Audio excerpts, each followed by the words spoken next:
Krishna, Hare Krishna, Krishna Krishna, Hare Hare, Hare Rama, Hare Rama, Rama Rama, Hare Hare.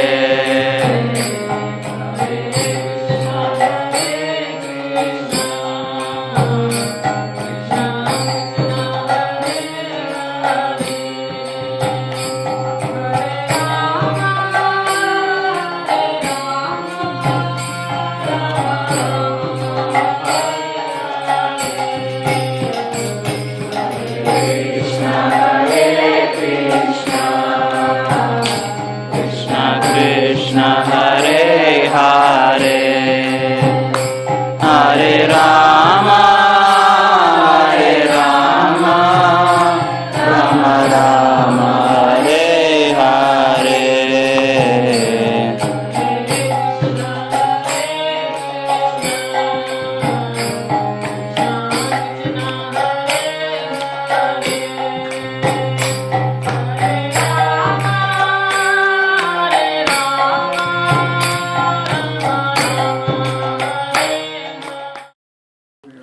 You maintain your job and families and interact with the world in different ways.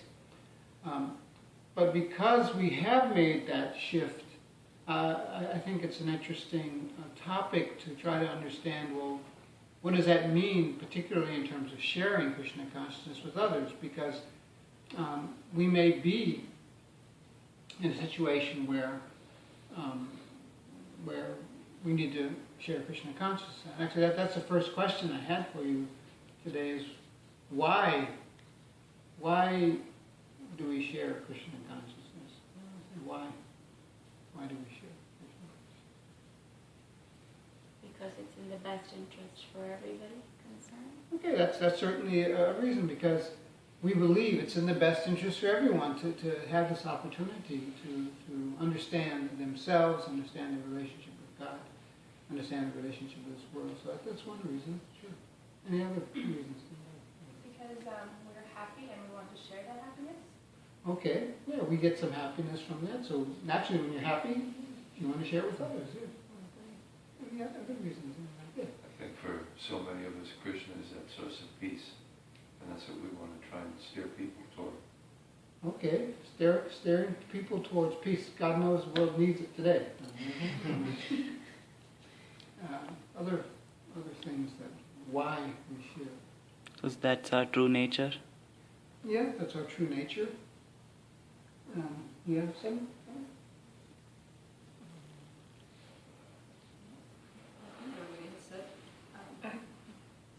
Yes.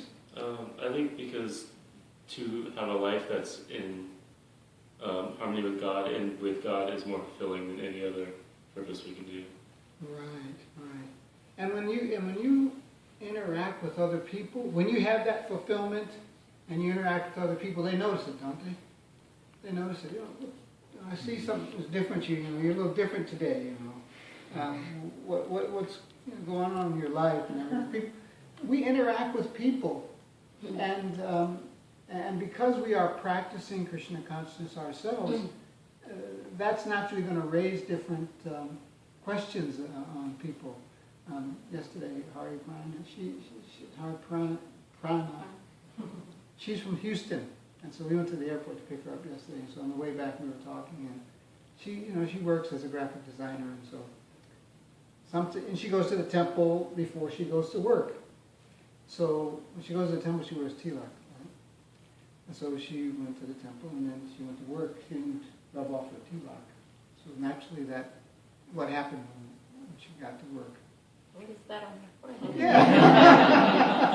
People had questions, right? So many people had questions. Well, what's that? What was your experience of that?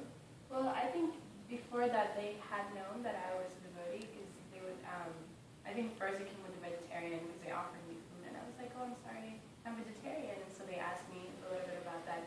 So they knew I went to a temple and that I was a devotee. My boss is really silly, so she's like, what's that on your forehead, And I'm like, well, I went to the temple this morning, so I wear this to the like, you should wear them more often.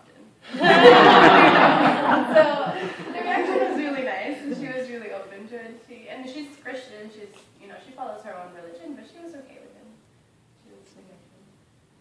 Yeah, we interact with other people, and whether it's wearing tilak or whether it's like refraining from eating, or to speak of going out for a drink with your colleagues and things like that, people know that we're different. And so if they know that we're different, or we have some reason for not doing what they normally do, then that's a reason why we should share Krishna consciousness with them, just to explain ourselves, that we don't want to be rude to somebody. No, I don't, do this, I don't do that. But if we politely, decline, then the question comes why. So in order to answer that question, why, then we have to know, in addition to all the wonderful things that you all said, we have to be able to know how to share Krishna consciousness with them. So that's what we wanted to talk about today. And that's why I think it's relevant, because we interact in the world, and that interaction is a little different, and so people should know. We should be able to share with them. And it's an art, and it's something that we have to continually practice and develop ourselves at. And I want to introduce this to you by giving an example of myself that happened just a couple weeks ago. We have a sort of 3 or 4 times during the summer, all the devotees from here, we go to Jacksonville, to the beach, and we have a Harinam on the beach. Harinam means we go out in the public, and like we chanted here with the Madanga and Kartals. We did Rath Yatra. Some of you went to Clearwater Rath Yatra, right? So the same kind of thing, except we didn't have the big Rath Yatra cart. We went to the beach, and we were having Harinam Sankirtan, chanting Hare Krishna, going up and down the beach. And we stopped at one point, and naturally people are interested in everything like that, and so one man rode up on his bicycle, and he was obviously attracted to what was going on. And somebody pointed him to me to explain what was going on. And so all of a sudden, just faced with this young man there on the beach, asking, what's it all about? What's this? I kind of was like at a loss for words. And what I said to him was, and I was dissatisfied with this, that's why I'm telling this story. That's why I'm going over this myself, and that's why we're all going through this today. I said to him, it's about God or something like that, And as soon as I said that, I thought, I shouldn't have said that. Because most people, they associate, when you say it's about God, not most, but some people will think, it's about a controller and do's and don'ts and right and wrong and all these kind of restricting things that religion or especially God may mean to somebody. A God that's going to judge me or something like that. And it kind of turned off this guy, He was a young man, he said, okay, fine. He wasn't like atheistic or something and, threw a big fit, but I could see that his interest immediately was shrunken. So I thought,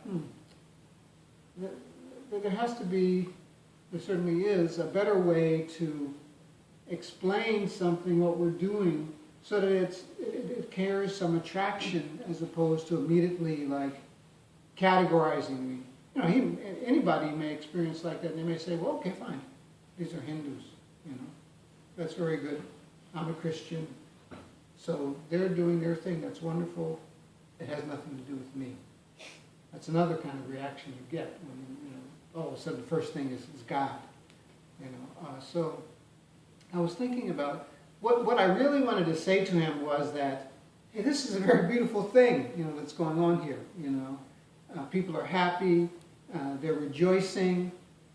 They're celebrating their relationship with God. It's not an oppressive kind of thing. That it's wonderful in so many ways. It has so much beauty to it. That's what I wanted to say, but I don't think I conveyed that properly. So I wasn't sharing Krishna consciousness with this person in a way that even I felt was good to do. Maybe I'm overreacting by, but that's how I reflected on that instance. And so what I did, is I went back and I thought, well, if I wanted to convey to him the beauty of what I was experiencing, I hoped he could experience, then what would I say differently? So I went to look at what the word beauty means and how it's valuable. So I'm going to just share with you these things that I came up with. And how I could have said something different to him.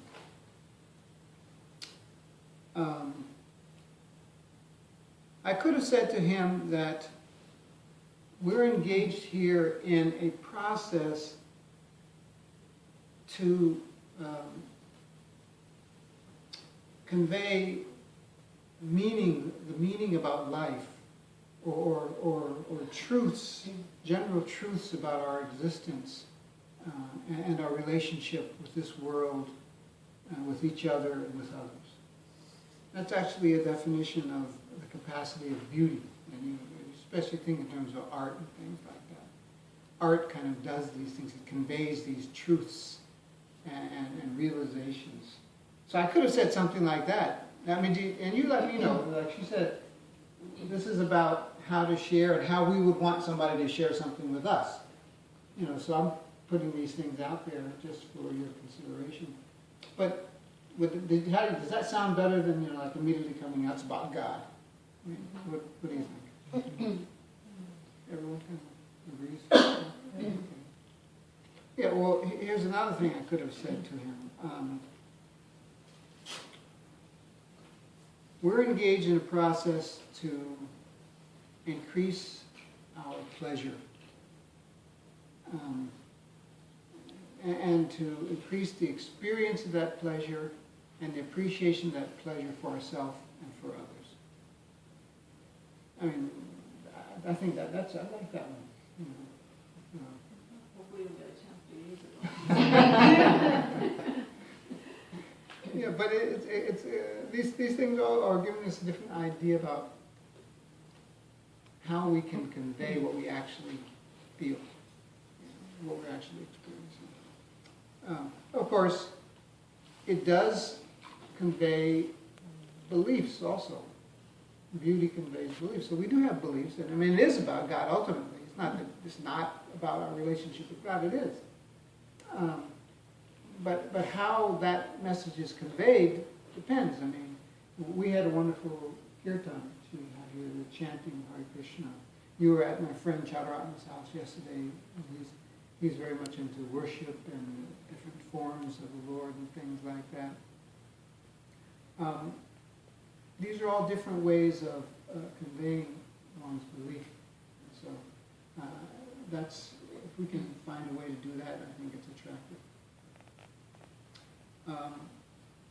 Just a couple more here.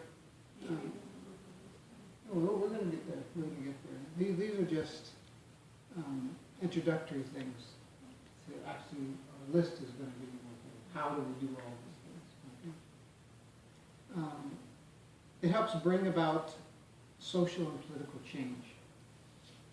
We could have introduced, I could have said that to him. If he was an activist type, I could see him. What we're doing here in chanting is we're working for change in society, to eliminate crime and to make people more happy and satisfied without so many material conveniences and things like that, which are destroying the planet through environmental disaster. That's what we were doing out there chanting on the beach as well. It's a fact. Actually, when I joined, the first thing I did when I joined the Christian Consciousness Movement, I joined in Washington, D.C., but they sent me to Gainesville here after a couple of weeks. And they sent me here because one of the devotees was running for the mayor of Gainesville. He was running for that position. They had a political party at that time. When I was in college, I was active politically as a political activist. And so the fact that, here's Krishna consciousness movement, and they're engaged in, political activity, that was very attractive to me. So they sent me down here and we worked on a political campaign. Because Krishna consciousness offers that to society as well. So anyway, those are some of the ways that I feel that what I really wanted to say to that guy was, the beauty of what was going on there. And so it's important, I think, to think about, to study, and as we'll do here this morning, to try to understand the best way how to share Krishna consciousness with others. Does that make sense to everybody? Anybody have any questions about that before we delve into this a little bit more of how we're going to actually do that?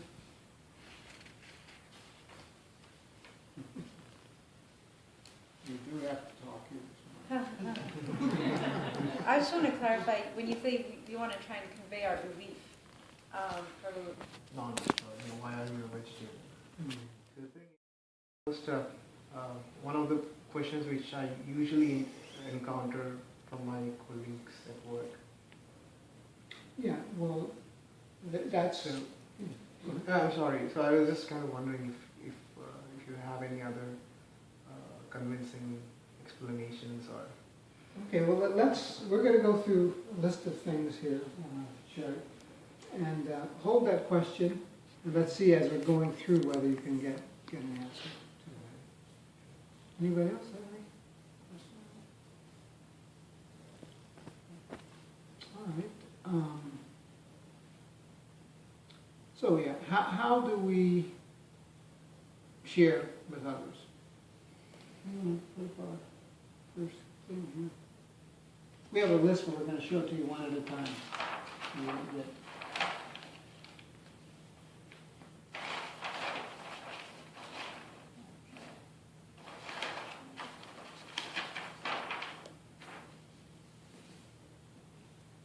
So the first point about how to share Krishna consciousness with others is that such sharing is, can you read that? Individual. do you see the artwork? Yeah. Who was it? Oh,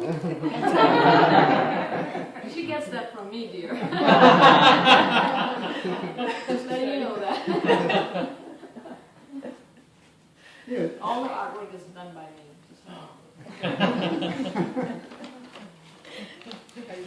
Sharing Krishna consciousness is individual. And what does that mean? Why do we say that? Anybody? Maybe like we each have our own experiences and we share it through that? Or? Yes, yeah. We each have our own experiences and we share that. Any other perspectives on that? Depends on whom we are trying to, because individually we are explaining to one. Okay, yes, so it depends individually on us, it depends individually on them. Yes, very good. Very good. Anything else? We all receive things differently. Like we can hear the same thing, but each of us will take it in a different way. So it's our individual contribution. Yes, yes. There was an instance with Srila Prabhupada, our spiritual master. He was talking about a small child. This girl's name was Saraswati, and she was 2 or 3 years old. And they were in India at the time, and so this Saraswati would be accompanied. She's the daughter of Malati, one of the original devotees of Prabhupada in 1967 in San Francisco. And so this girl, Saraswati, 2 or 3 years old, she would be with the devotees as they were traveling around India. And Srila Prabhupada pointed her out as a preacher because he said what she would do is that she'd go up to people and she'd say, "Do you know who Krishna is?" And people are attracted, small child coming up and asking something like that. They would say, "No, please tell me." Krishna is the Supreme Personality of Godhead. she would say it like that. And he pointed that out as an example of preaching or sharing Krishna consciousness. And it was based on her giving her own individual realizations, her own individual understanding of Krishna to someone else. And so individuality in sharing Krishna consciousness with others is going to be based first and foremost on our own, what makes us excited about Krishna consciousness, and why we want to share it with others. You know, we got some of that from you a little bit here earlier. What makes us enthusiastic and happy and desiring to give things to others? That's going to be different for each and every one of us, and we shouldn't deny that to ourselves, or think that what sharing Krishna consciousness is some kind of monolithic kind of way of interacting with people. And we all have individual circumstances. We may be a mother with a child. We may be a brahmachari in the temple. We may be, a professional working in the office every day. And all of our individual circumstances can be utilized to push forward Krishna consciousness. Again, we don't have to come out just immediately, with a party line or with a, absolute statement that God, it's about God. All these other individualities can come out. And that's why we put each individual letter of this individual word in a different style and different color to emphasize this individuality.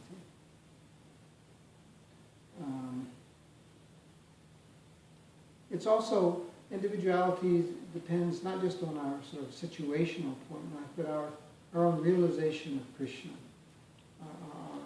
our spiritual advancement. Because we're going to understand our relationship with Krishna differently as we progress in the process of chanting Hare Krishna and becoming purified in our heart. And so, as we do that, then we have deeper and deeper realizations about the reality of Krishna and his existence and our relationship with us. And we can share that in an individual way with others as well. Any questions about that? Any doubts about one's ability in one's circumstance? I have a question. Yes. For someone like who is a householder as you are, and you're busy with typical day-to-day routine, how can you suggest a few ways that you can actually go out to spread, and you're not able to go to Harinam on a regular basis, or have kirtans at your house on a regular basis, but you still want to go out and do something on a regular, even if it's individually. What are some of the few ways that someone can do that? Maybe others can answer. Yeah, I'm thinking about Uma answering that, but we could start with her, maybe others have something, and you also can contribute to that. How would you answer that? Well, I mean, I don't know what comes to mind, because I work, as well. I have a full-time job and everything, but I find that, we interact with so many people on a daily basis. Whether we're going to the store to get groceries, or at work, you have colleagues, or, I don't know, you do so many different things. You go to the gas station, bump into someone, whatever. So if you talking with someone and you talk about, everything can somehow relate to your spiritual practice. So, sometimes I talk about the environment with my colleagues, or like being vegetarian, or little things like that. Everything relates down to Krishna consciousness in some way or the other. I just find different ways to do that. So speaking, that's people who you just naturally come in touch with. You're in contact with them. But otherwise, I guess if you want to be really proactive, we've done it I've done it a couple of times. One thing is always have books in your car. It's like Bhakti Prabhu was saying to us today. She was say you can always have a book in your car. One thing I did once is like sometimes in the grocery stores when we come out, they offer to carry our bags to the car. So when they help me out, I'm like, oh well, are you interested in reading? And I'll always have a book in the car and show it to them. And a lot of people have taken like Gita's, like they'll accept it, And then you could always just find ways to. You could just do book distribution. That's an individual thing too. Like if you're just by yourself, you're saying you just. Yeah, like, for someone, for example, like myself, if you have a family to take care of. I take care of a family of 6, my husband, my 2 kids, my in-laws. And I barely get 5 hours, 6 hours of sleep at night. I'm pretty much, 6 to midnight on my feet, running around. But I want to do something that I still can implement in my routine on a regular basis. I'm not able to hold the kirtans on a regular basis. I'm not able to. We do go to temple on Sundays, but that we're already around the devotees. There's no need for you to, Preach. I have something. I know I've observed different things. I know this one Mataji who has a teleconference, and she has it, I'm not sure how many times a week or anything like that, but she gather a group of people and then they'll discuss the topic, they'll chant some rounds with the phone, there's people from everywhere. And then as you meet new people, you can be like, oh, you can join our group, and that's something you can do every day. It'll be only like an hour of your day, and you're still getting that association even though you might not be able to leave home. Or, you can be doing the dishes and talking on the phone or whatever the situation is. Or I've seen people who like to preach through Facebook. I don't know if that's a good thing or not, but they'll put a verse up on there for their friends to see, and then if their friends are interested, then you can kind of preach that way, and that's also a way of not having to necessarily go out, do distribution, but in a more subtle way. Yes. I was thinking one other thing is prasad is always a very nice way. That you cook something and then you can distribute to others. I thought of that. I thought of like cooking up like once a week and just taking it and feeding it like to homeless and stuff like that. Yeah. But my husband didn't think that was a good idea. He's like, no, you don't know these people. If they get sick, they'll blame you. So that was kind of shot down. I don't know, like You can make things like people can relate to, like or sometimes even, I always have like nuts and things that you haven't like cooked. They're store-bought, that sense, that people will eat. So I always have nuts and dried fruits in my house, so anybody comes in the house, like a postman or this one or that thing, or always have some things like that they can relate to. Otherwise, generally people are not, they're not, they're a little cautious about eating anything that's cooked, from people that they don't know. And so having things like dried fruits and nuts that often we use. Students aren't like that though. What's that? Students are not like that. But I know there is one thing that bothers me the most is when I see people eat beef.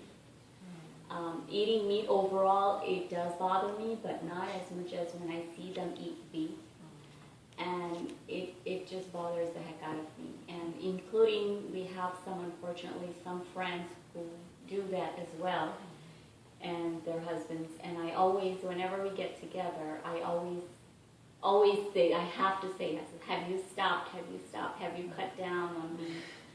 And I don't know how they feel about it, but I don't care. I tell them anyway. And the best reason I feel that I could give them is, I said, Cloud is your mother. I tell them, I said, when your mother could not give you the milk, it's she who gave you the milk and raised you, and if she gets old, if your mother gets old, do you butcher her and you eat her? You don't do that to your own mother, do you? So why do it to another cow? So I don't know, is there a better thing I can say about this? Tell me. Well, there are a couple things that I could add to this, and they're my own individual thoughts here. First is that what we do doesn't necessarily have to be a big thing. So, let's think about these kind of things. You want to move to our next one here? Again, sharing Krishna consciousness is... Somebody read that for me? I didn't do this. You see this mistake here? I'm just pointing that out. This is not my artwork. But, Yes, I but it was an act of love.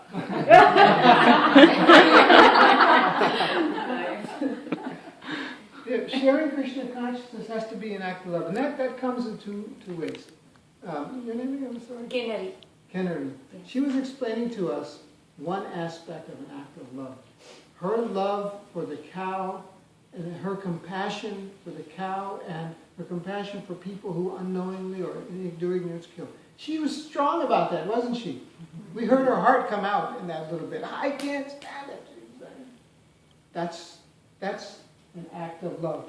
That compassion, that love comes out in ways in which that make us strong in what we're doing, make us determined in what we're doing. And so, an act of love. Let me give you an example here.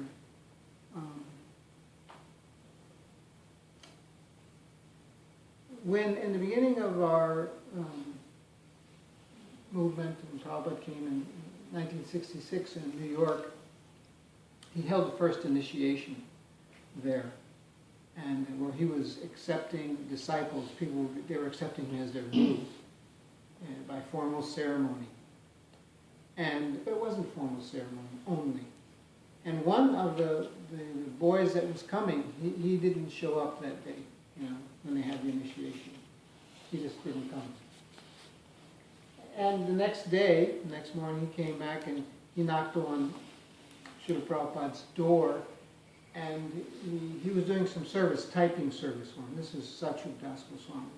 He was doing some typing service. And so he said, Swamiji, I brought you the typing service. And here, I typed these parts of your manuscript. And so Srila Prabhupada said to him, you didn't come yesterday for the initiation. Why didn't you come? And he just kind of hung his head down. And then Srila Prabhupada said something very significant about his own endeavor, Srila Prabhupada's own endeavor to share Krishna consciousness with these young Americans. He said that if you love me, then I'll love you. And so he was telling him, it's not just a matter of doing the service. I had some service to do and I just did it. But it has to be done with some love. It's a matter of exchange. It's an act of love. Serving Krishna is an act of love. And it's an exchange that we have with Krishna. We give to Krishna, Krishna reciprocates with us. Krishna reaches out to us, we reciprocate with him. It goes both ways. So sharing Krishna consciousness with others is like that. It's meant to be full of compassion. Compassion for the suffering that people are going through in this world today. That does affect the heart of a devotee of Krishna. And to see the suffering that's going on in the world today. And want to do something about it. Now how we do something about it may be individual, but wanting to do something about it is something that we should all have, if we want to share something with others. It's not a mechanical kind of thing. It's meant to be an act of the heart. And that means there's going to be some satisfaction in doing it. This is the way to bring anybody to Krishna consciousness by force. If love can be restricted, what to speak of force? Obviously, it also has to be restricted a bit. Again, another example from Srila Prabhupada's life is that, the devotees would go out and they'd interact with people all over the world. In India, they were doing programs of life membership where they're offering businessmen, particularly, the opportunity to become life members of ISKCON by giving a large donation, and they would get books in return. In the Western countries, people were going on the streets distributing books and chanting the holy name, like that. And so Prabhupada would often counsel them as they'd go out and they'd come back, and then they'd give a report and he would give some feedback. And so Prabhupada started getting reports back about people not taking Krishna. You know, when the devotees were going out to give Krishna, and then, you know, the reports are coming back, what do we do when people don't take Krishna? And some of the devotees were quite surprised that they found it individually so attractive that they thought, well, everyone naturally is going to feel this way. But everyone didn't feel that way. And so Srila Prabhupada he made a statement that if people go away, it's your fault, not their fault. If you deal with people, interact with people in such a way that they feel forced, that they feel too much coming on them, if they feel dragged away, I'm going to take you to Krishna consciousness, you know. So it's for your good, right?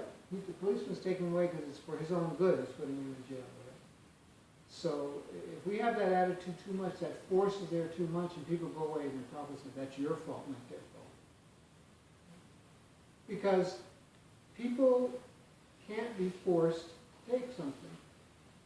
Even if you make a philosophical argument and, you know, defeat all their objections, is that the way to bring somebody to Krishna consciousness? There's another English saying, a man forced against his will is of the same opinion still. So we're interested in changing hearts out there. The act of love is meant to be a heartfelt exchange that changes the heart. But if it's forced, that's not going to work. Does anybody have any experiences of that? Try to force something? I remember that when I was, initially when I was in touch, came in touch with the devotees, you know, I heard the philosophy and it was very enlightening. And so I tried to teach to my brother, my family member, specifically my twin brother, and I would tell him, I said, you know, this is such amazing philosophy, and we have to. And no, it didn't go anywhere. It didn't want to hear it, and I would actually literally sometimes tell verses that I would read from the Bhagavad Gita and tell him in his ear, and go, he didn't care for it one bit. But then eventually I realized that wasn't working. And so I stopped doing it, and then I learned from it. And so I was going to college, I was doing engineering at that time, and I started telling my friends. And they heard me. But I saw that later on when I stopped telling my brother, and I would share that with my other friends, that he started hearing. And I would see that his interest was there, and that he really actually was appreciating. So when I kind of laid back and he would hear indirectly, then he started hearing. And and eventually he also took to Krishna consciousness. But yeah, I think that forcing is not a very good idea. Not a good idea at all, actually. Anybody ever felt forced? Right? Yeah, let it all out. Anybody, yes. Anybody and everybody. You don't find that with everybody that preaches a spiritual path, though, right? Some people are very exclusive. What comes to mind, and this is probably, you're this, so that's your destination. We're this, so this is our designation. Rather than an approach that's all-inclusive. Inclusive is for everybody. Another one of my examples here from Srila Prabhupada. Krishna conscious movement during Srila Prabhupada's time was spreading all over the world. And when Prabhupada went to East Africa particularly, in East Africa there are large populations of Indians and the Africans. And so, who do you think would the natural market for Krishna consciousness? The Indians, right? Well, you know, from our part of the world here. But Prabhupada was concerned, no, what about the Africans, you know? Not just that I brought Krishna consciousness here for the Indians. What about the Africans? Don't think that Krishna consciousness is meant for them also. It's meant to be inclusive, not exclusive for one reason or another. I also had personal experience with Srila Prabhupada when he was visiting America. He was in Toronto, and Toronto has a large Indian population. And so the devotees, when Prabhupada came there, arranged a program at the house of one prominent Indian businessman. And so at the program, all of a sudden, you know, Prabhupada came, and then all of the disciples, who were mainly, you know, Americans or Canadians, not Indians, they sat in the room where Prabhupada was going to talk, like there was a couch there, and the room was filled with all of his disciples. And Prabhupada came in and he looked up and he said, "Where are the Indians?" You know, they brought him to an Indian person's house to preach, but then all of the Western devotees were sitting there. I mean, Krishna consciousness is for you too, but you know, don't exclude them. You know, the Indians. This is for them.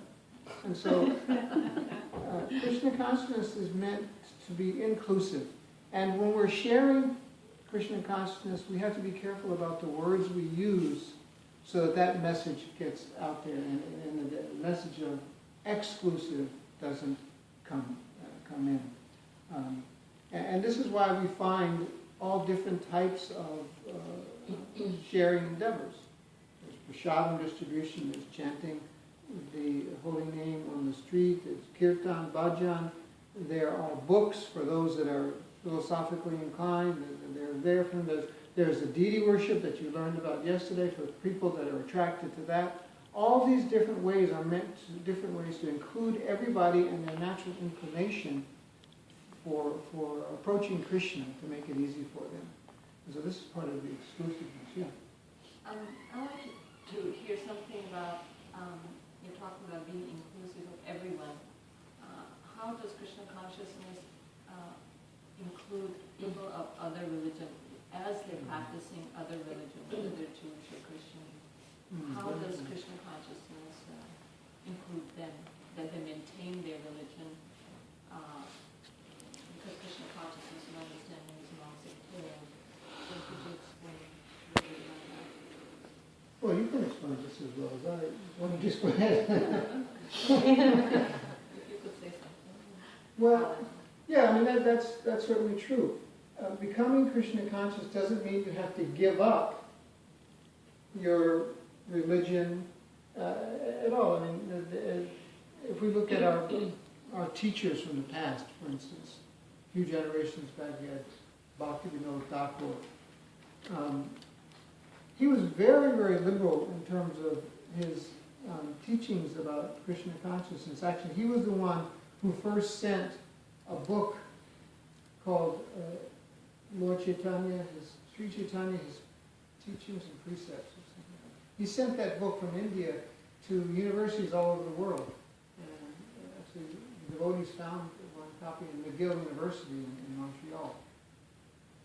And so he was, he shared Krishna consciousness in such a way, making the point that it's non-sectarian and that you don't have to give up your religion. Just add this, or just appreciate the universal nature of this message of Krishna consciousness. Again, not being divisive or necessarily seeking conversions and things like that.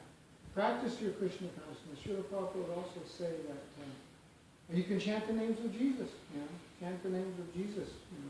You know, Krishna. If you find Krishna's like for Hindus, and then chant the name of Jesus. Again, this age, this time is meant for chanting and glorifying the Lord. So glorify Jesus. You know, he didn't say, demand that everyone has to be like this. So they're very liberal attitudes like that, inclusive attitudes for the benefits of Krishna consciousness.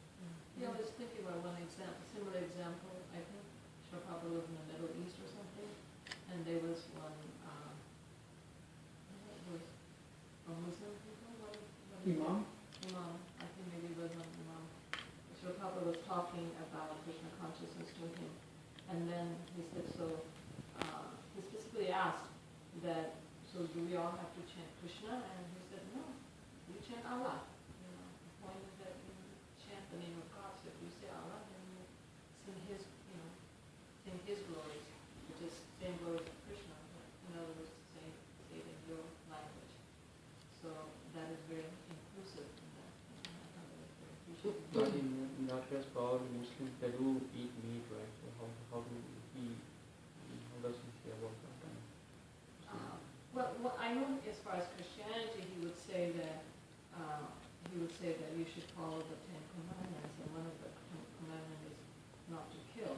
Although it's translated as not to murder or something, but it is not to kill. So it says, why are you killing animals? So that's the point that Srila Prabhupada mentioned. And you see that there's some Christian groups that do believe in not eating meat and being vegetarian. So he would emphasize on that you follow the commandment. Well, inclusive also means that there's some patience. It takes some time. Not that immediately, okay, you have to stop. No, you take Krishna, include Krishna, add Krishna, and then the bad habits, meat eating and things like that will automatically, stop. And so, again, it's not, Krishna consciousness is not sharing Krishna consciousness. And again, we're talking in the context of sharing with others, trying to spread Krishna consciousness. And so certainly, we shouldn't take advantage of things, oh, now I'm going to start eating meat because it doesn't matter, Krishna consciousness. No. We're in the context of sharing with others aspects of Krishna consciousness that may not be the best place to start when you're introducing someone to Krishna consciousness, because it's not really relevant to their life and where they're at. And so being relevant and responsive to the world around us, I think is important. When some of these big tragedies or tragic events happen around the world, people often turn to religion to find out some answer. When that terrible slaughter took place in the school in Newtown, Connecticut, in December, people naturally ask, why is something like this happening? Why does God let this happen? Tragedy in this world, whether it's individual, personal tragedy, or a national tragedy, or a world, a tragedy against humanity, these things naturally invoke questions about God and the role of God in his interaction with this world. And to be effective in sharing Krishna consciousness, taking advantage of that opportunity to give some knowledge, to give some relief in the world, if you're going to share Krishna consciousness, you have to be prepared to be relevant. You can't be a square peg trying to go into a round hole. It just makes people think it's theoretical and or some type of fantasy or something. It has to be real to where they are situated in life. And I said, even with personal tragedy in one's life, what to speak of other bigger tragedies that happen. So, how to be relevant? Anybody have any idea how to be relevant?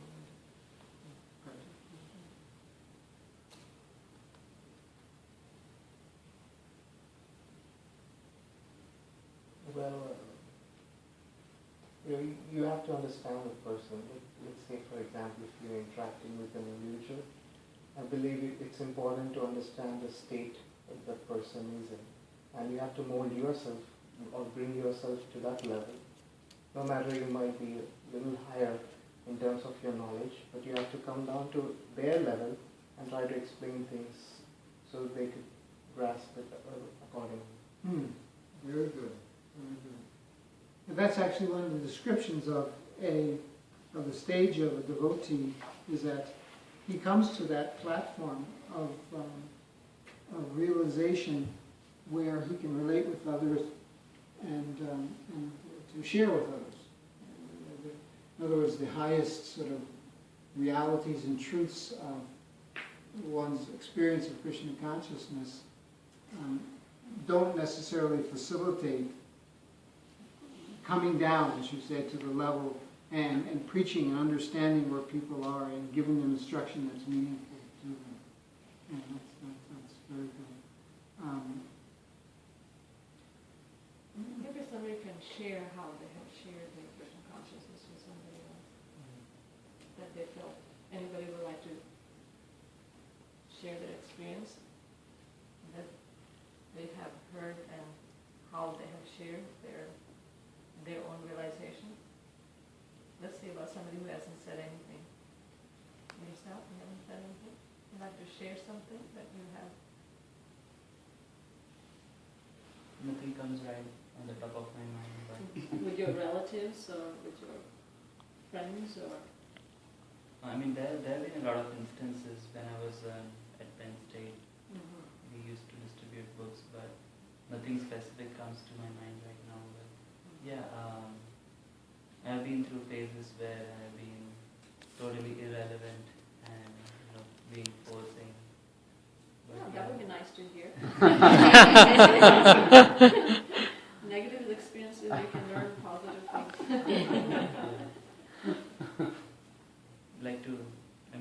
Trying to force books into their hand even without knowing they wanted, stuff like that. And so then I learned one thing one of the devotees taught me is to show the pictures in the books, explain one of the pictures instead of giving a gist of the whole book, because pictures is something they might be attracted to. So I used to show them from the Bhagavad Gita those diorama pictures of how the soul goes from the small baby to old age, and then that's a concept I explained them from the book.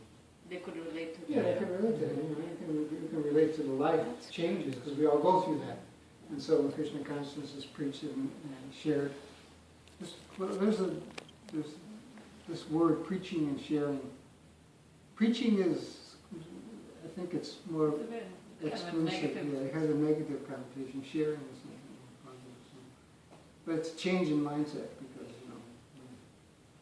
That reminded me of in Philadelphia, we would take this diorama of changing body. So we had a small diorama and we'd take out the changing body for different festivals. And that's the first thing I would ask them is, which one do you think you are? Immediately, and so especially they're like 2 or 3 of those people that are almost the same age, like maybe the 30, 40, 50 kind of thing. So they would kind of try to see where they were, and immediately they felt like relating themselves to the changing body. And once they felt like they were part of the body change, then they were ready to hear. So it was relevant. But yeah, that's a very nice way of showing that picture of the changing body. Yeah, well, I mentioned that when I was first joined, we were in the political party, Krishna Conscious political party.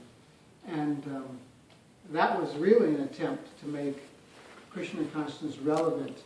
So the sub-name of our group, it was called the In God We Trust Party for Purified Leaders. And so in politics, purified leaders, and everyone's concerned about cheating politicians and things like that. And so we were trying to be relevant to people's lives by saying, well, here, we're going to give you some leaders who are God-conscious and who aren't self-interested. They have a pure intent in their governance. And so we found we struck a chord with people in that arena that, because they felt that we were relevant, not just some irrelevant group that's just putting forward candidates, but relevant. Yeah, those are 2 examples of body, changing bodies. political relevancy to tragic things in life. There's a type of understanding that's described, and it comes from the Indian tradition of the ghat, the burning ghat, smasana. Shamshan Vairagya. Shamshan Vairagya. What does it mean? It means detachment while you're at the funeral. And why would that be relevant? Well, why is that a good time to?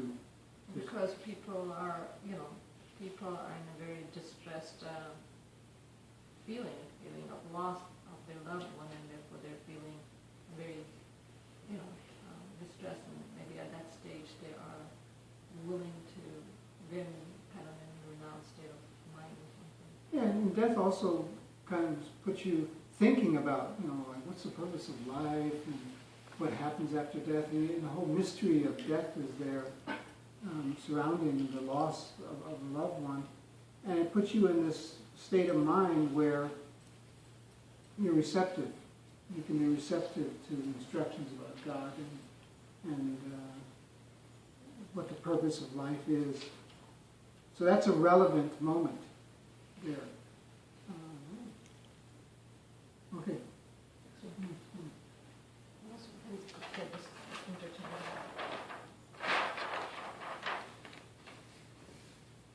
Okay. Self-interest versus the interest of others. I think obviously the sharing of Krishna consciousness has to be done without self-interest. And what I mean by that is...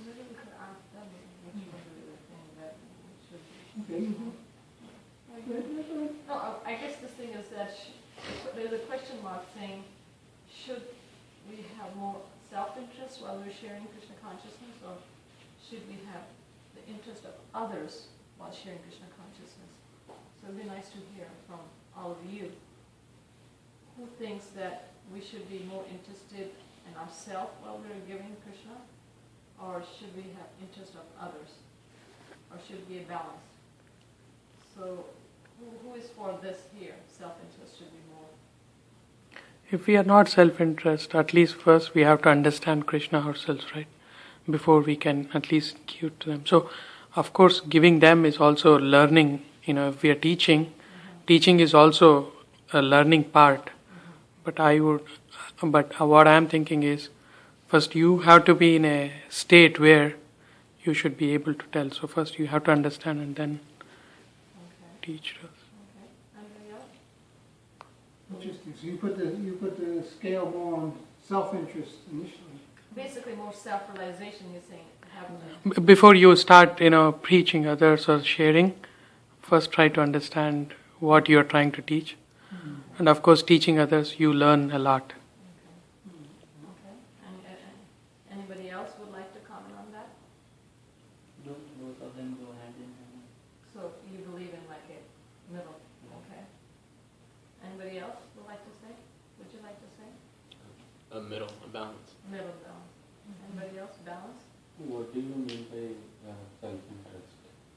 Was it your alignment towards Krishna or your alignment towards sharing our consciousness to others? What is your thinking when you have written self-interest? Well, I think it's interesting being pointed out here. I hadn't thought about that self-interest could actually mean, preparing yourself and that's necessary before you start sharing Krishna. I hadn't thought about that. So how would you answer his question? How are you? Well, I think self-interest can't be